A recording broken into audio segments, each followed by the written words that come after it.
queridos, a paz do Senhor Jesus Cristo, meus queridos irmãos. Quero aqui cumprimentar a turma do Ministério Diaconal, turma 1 e turma 2, a qual eu dou aula de autoridade espiritual.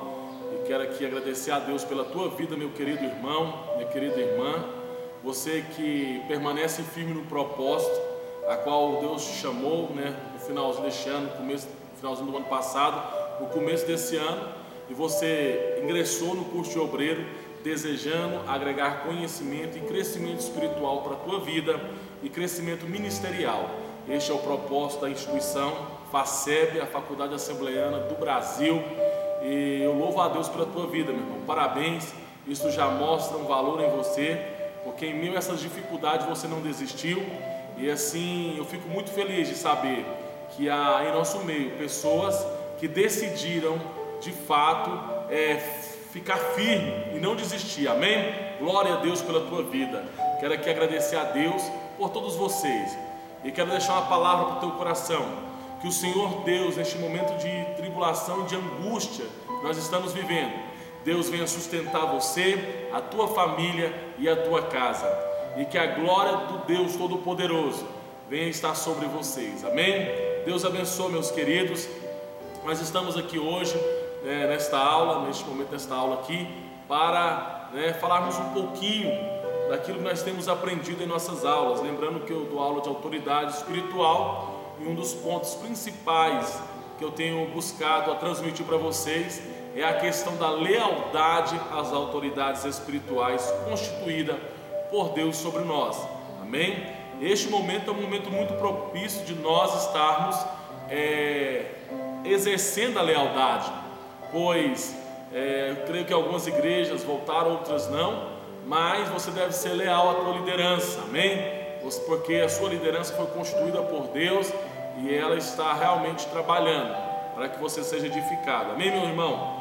Vamos lá, nós estamos há alguns dias sem nos comunicando somente pelo Zap, lembrando que eu dou aula para a turma 1 e a turma 2 de diácono. Eu quero neste momento fazer aqui, lembrar vocês do nosso trabalho, você que tem o seu livro aí, meu querido irmão, o livro aí do Ministério do Diácono. Eu quero lembrar vocês que eu passei um trabalho para vocês, e o trabalho, ele é a nota do N1, é um trabalho muito bom e um trabalho que realmente não vai fazer com que vocês percam conteúdo durante a quarentena, porque é a leitura de todo o nosso material, mas em especial o meu trabalho é a leitura da unidade 2. Qual a unidade 2, pastor? A unidade 2, que é autoridade espiritual. Então eu peço a você que leia, aí não tem número na página, mas você vai ler, possivelmente aqui a página 88 começa, você vai estudar da página 88 até a 138, amém? Na 138 já termina o nosso material, mas já inicia com este questionário, amém? Aqui com o questionário na página 139, não tem número, mas segue. A 138 a 139 você vai responder esses exercícios aí, baseado nos textos que você leu, amém? E você vai me enviar para que eu possa avaliar você, amém? Para que eu possa te dar sua nota, para você não ser prejudicado.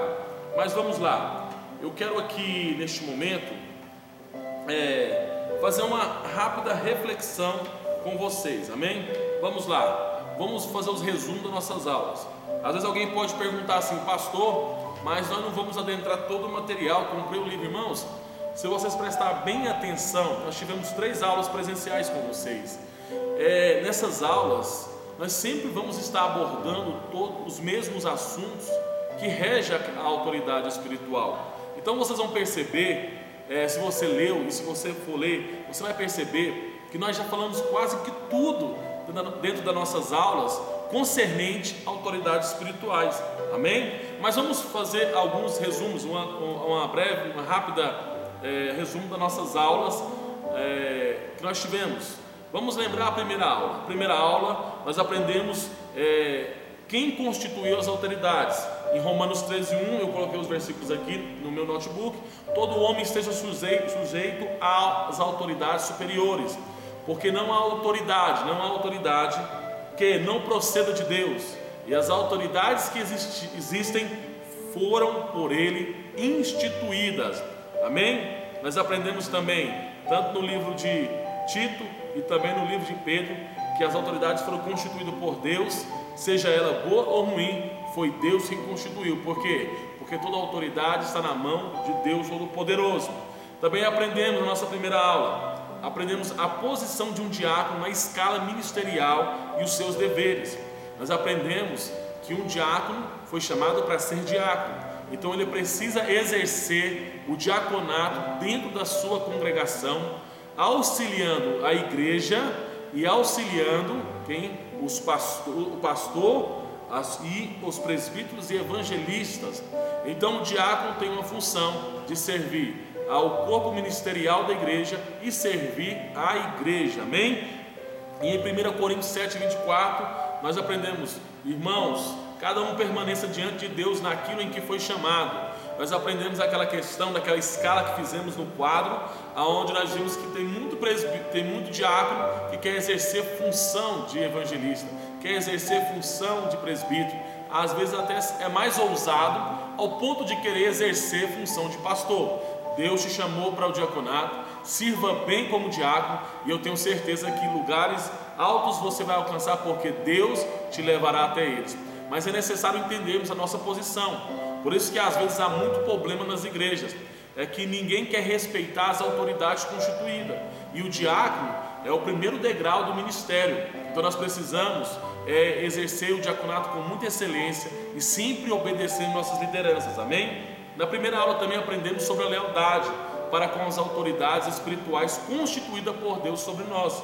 Em 1 Timóteo 3:13 diz assim: pois os que desempenham bem o diaconato alcançarão para si mesmo justa preeminência e muita intrepidez na fé em Cristo Jesus. Amém?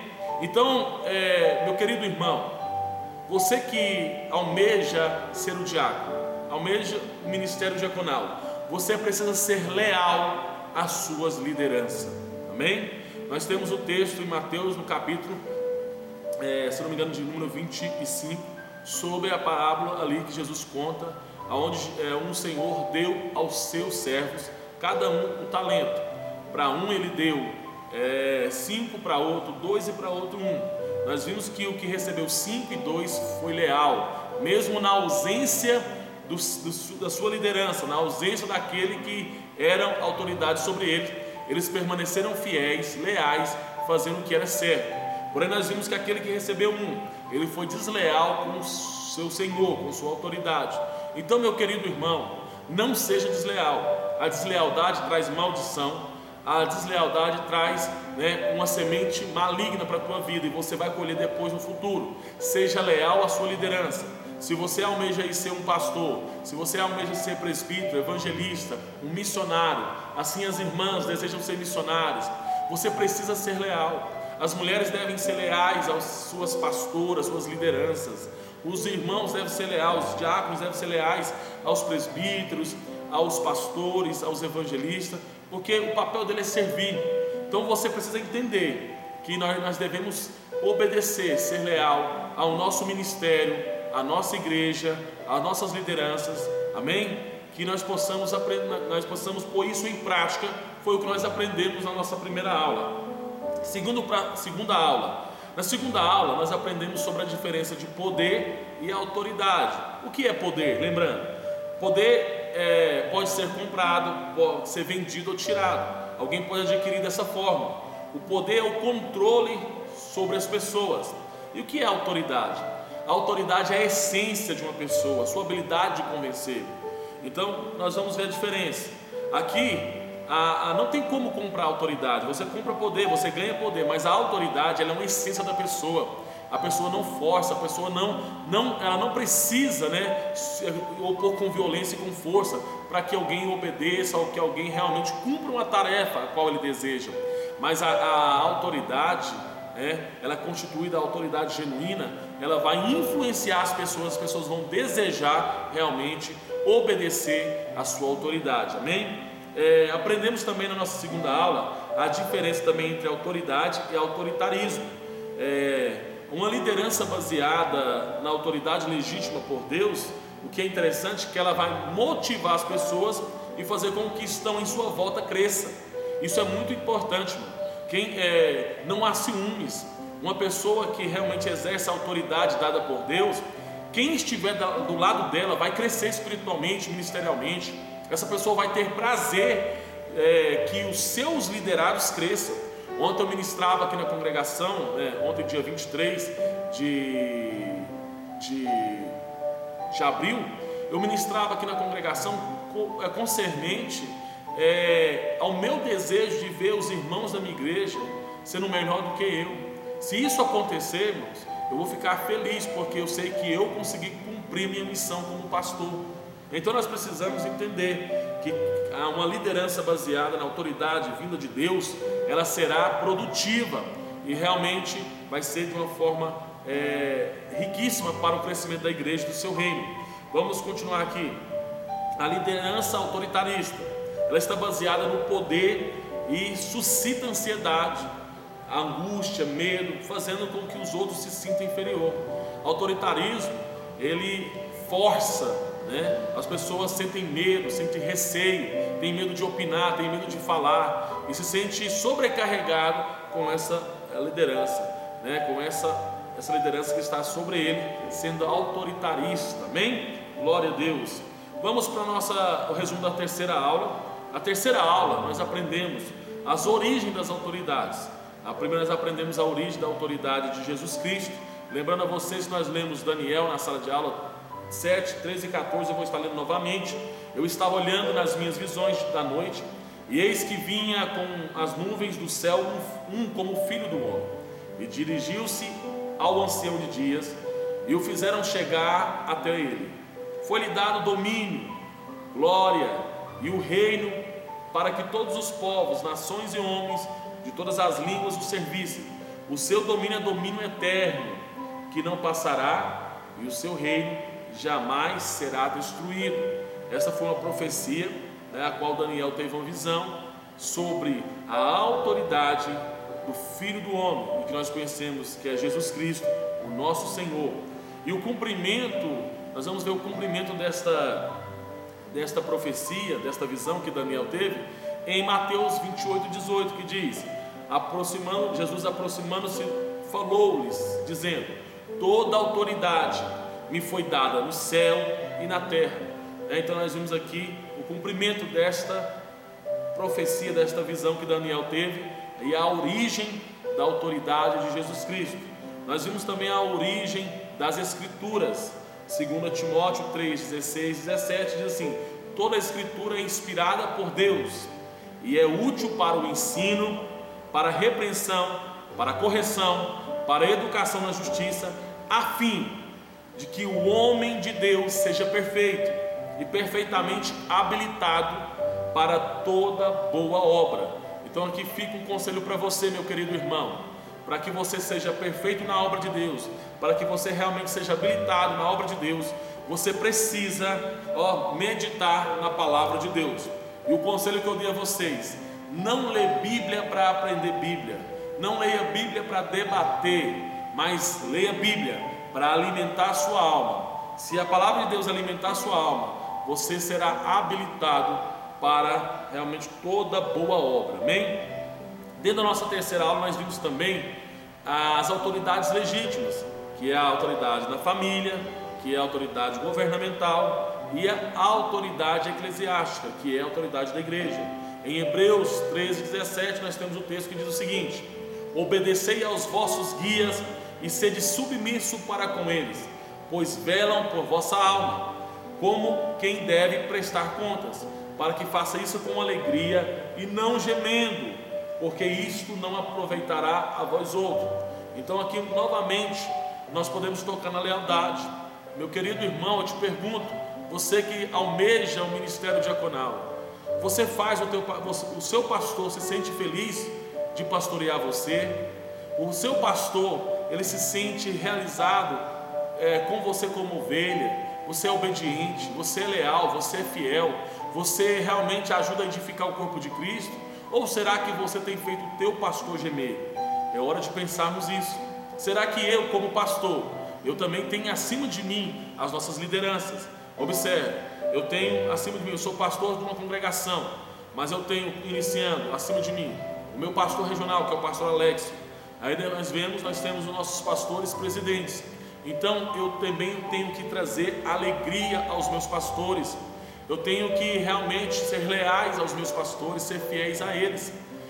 Às vezes alguém pensa que é pastor, minha submissão é só a Deus. Não, eu como pastor tenho lideranças acima de mim e que eu preciso ser submisso a eles, porque eles também há de dar conta pela minha alma. Então assim, que nós possamos, como aqueles que almejam o diaconato, vier a dar alegria para os nossos pastores, que os nossos pastores, nossas pastoras se sintam felizes de pastorear nós, que nós vamos dar orgulho a eles, que nós possamos realmente dar alegria aos nossos pastores. Não venhamos fazer nossos pastores chorar, gemer, sentir raiva, que às vezes o pastor até sente um pouco de raiva das ovelhas, mas pastor é ser humano. Então que nós possamos cumprir esta palavra aqui que nós acabamos de ler. Amém, meus irmãos? Então esse foi o resumo das nossas 3 aulas. Eu quero entrar agora com vocês na nossa aula de número 2.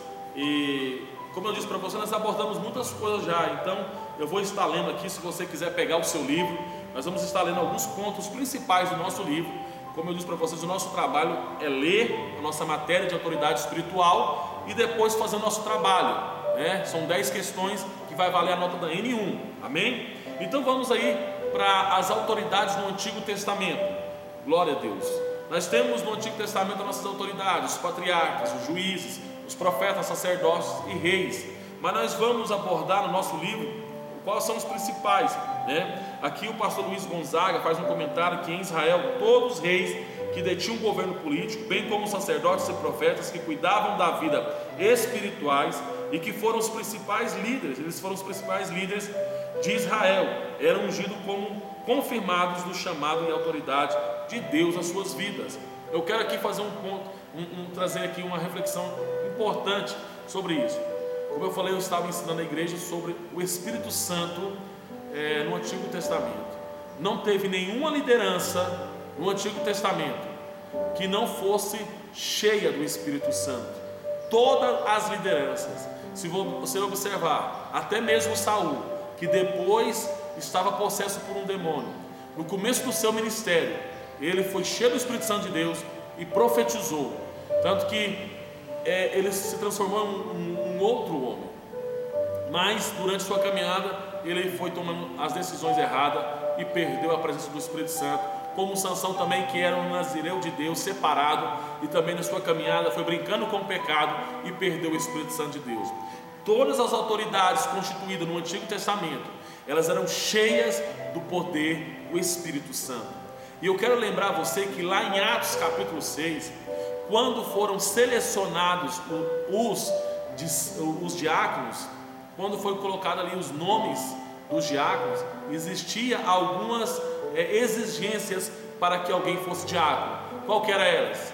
Que eram homens, deveriam ser homens, cheios do Espírito Santo, de boa reputação e de sabedoria, cheios de sabedoria. Então preste bem atenção, não é somente no Antigo Testamento, mas nos dias atuais, você como diácono, diaconisa, precisa buscar o Espírito Santo, precisa ter uma vida cheia do Espírito Santo. Pastor, e como que eu consigo ser uma pessoa, um diácono cheio do Espírito Santo? Irmão, você precisa buscar em oração, em jejum, em leitura da palavra, se afastar de tudo aquilo que é mal, tudo aquilo que contamina, e cortar da sua vida aquilo que possa prejudicar a sua caminhada com Cristo.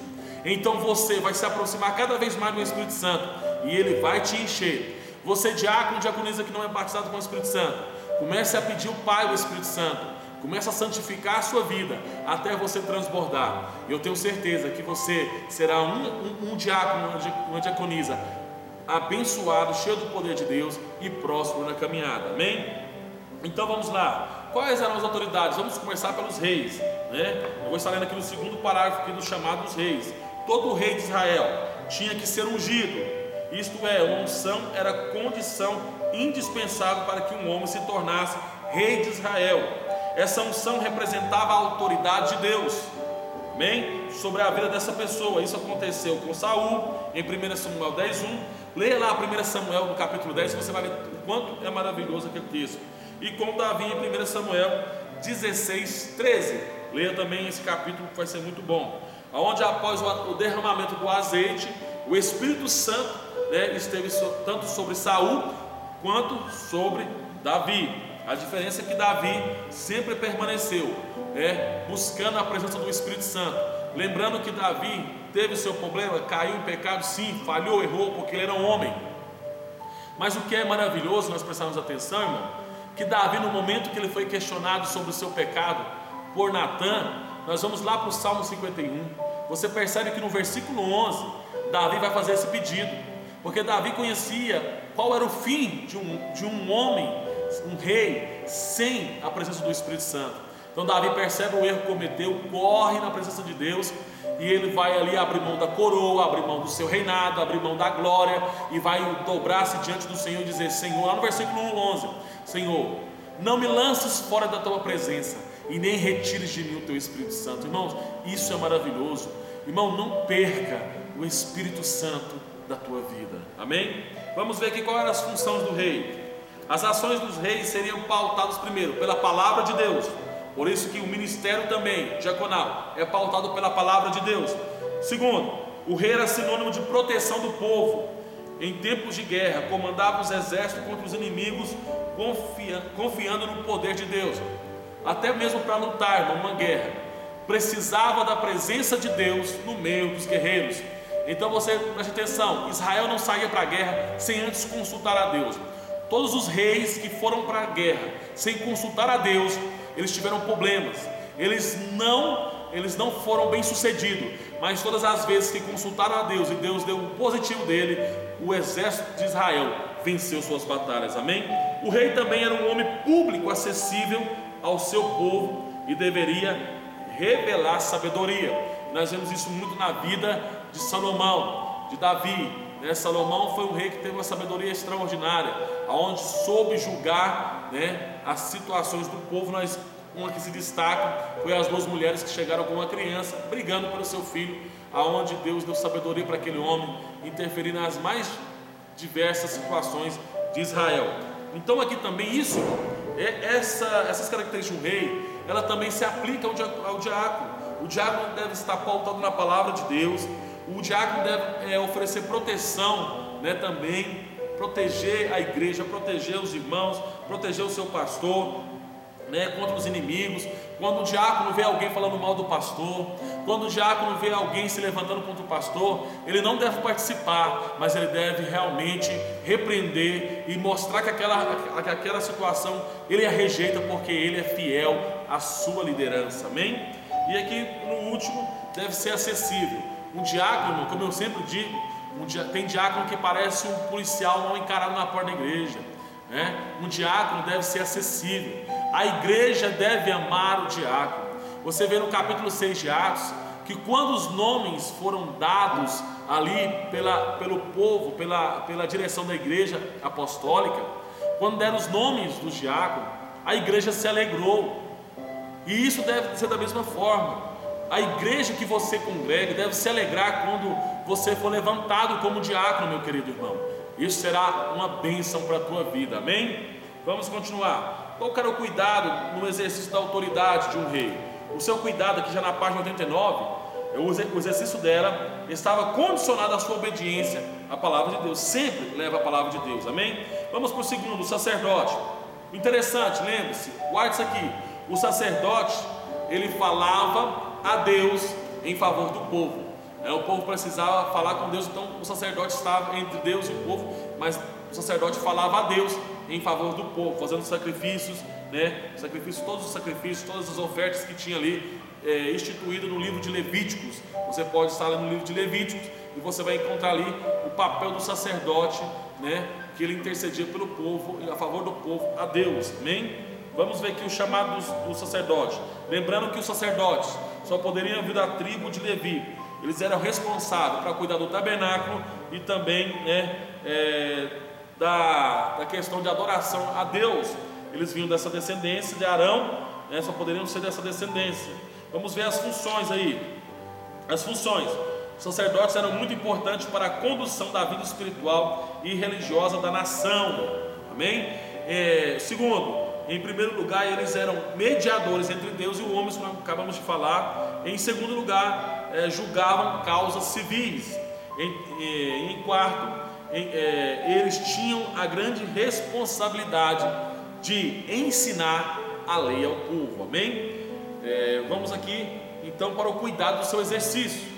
O sacerdote também devia manter a pureza de suas vidas e cuidar com esmero do culto a Deus realizado no templo. Então aqui pode se aplicar muito a nós, diáconos, porque preste atenção, nós temos que ter uma vida pura como diácono. Como eu falei, é a semente do ministério, é o diácono. Se a semente for boa, ela vai crescer e produzir. Se ela não for boa, ela vai morrer ali mesmo. Preste bem atenção, querido. E aqui diz aqui, no tópico 4, cuidar do exercício da autoridade sacerdotal. Olha que interessante. Eles deveriam cuidar com esmero do culto a Deus realizado no templo. Você como diácono deve cuidar do templo.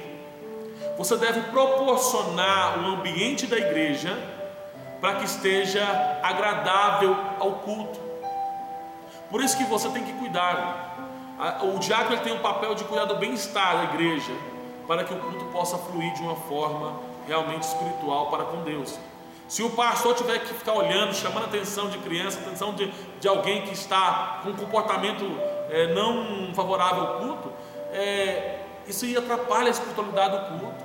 Então o obreiro tem que cuidar, cuidar do bem-estar, precisar de fazer alguma coisa, esteja atento. Você tem que aprender a estar ligado no teu pastor, e começar, irmão, olha só, você precisa ser uma pessoa que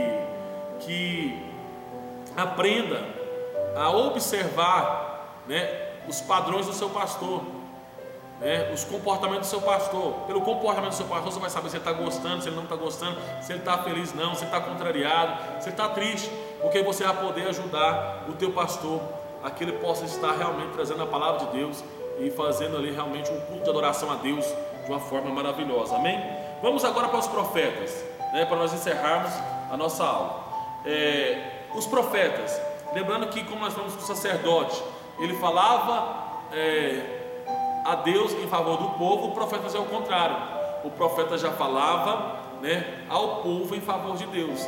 Deus fala com o profeta vem e fala com o povo. O chamado do profeta, diferentemente dos reis sacerdotes, os profetas não precisariam de uma descendência familiar, não. Eles eram vocacionados diretamente por Deus, Deus os chamava. E uma coisa interessante, irmão, que um profeta, ele era aclamado, amado pelo povo mais necessitado, porém era odiado pelos reis e sacerdotes que estavam andando de errado concernente ao caminho de Deus Todo-Poderoso. Por quê? Porque Deus levantava um profeta para realmente descobrir o podre, tanto da religião da época, dos cultos, tanto do reinado. E então era a voz de justiça do povo. O povo amava os profetas. Isso é algo maravilhoso, E o profeta sempre Deus levantou para abalar, para realmente trazer Israel para perto de Deus novamente. Vamos ver que os profetas podem ser classificados entre maiores e menores na Bíblia. Isso não tem a ver com a importância do profeta, mas é pelo tamanho do seu livro, só isso mesmo. Amém? Vamos ver as funções. O profeta recebeu a palavra revelada do próprio Deus. Segundo, as profecias no geral eram de admoestações e preditivas. Amém? Vamos ver outra aqui. Qual que era o cuidado do exercício de um profeta? Os profetas também podiam perder sua autoridade caso não permanecesse fiel ao seu chamado. Amém? A autoridade espiritual concedida por Deus a uma pessoa é algo precioso e muito valioso, para que visa promover a glória de Deus e a edificação do seu povo. Por isso precisamos zelar desta com extremo cuidado, a fim de que a graça de Deus permaneça em nossas vidas, assim continuamos tendo a sua aprovação e bênção. Amém? Irmãos, então nós aqui abordamos os principais pontos da nossa segunda aula aí do livro, amém? Que é a autoridade espiritual.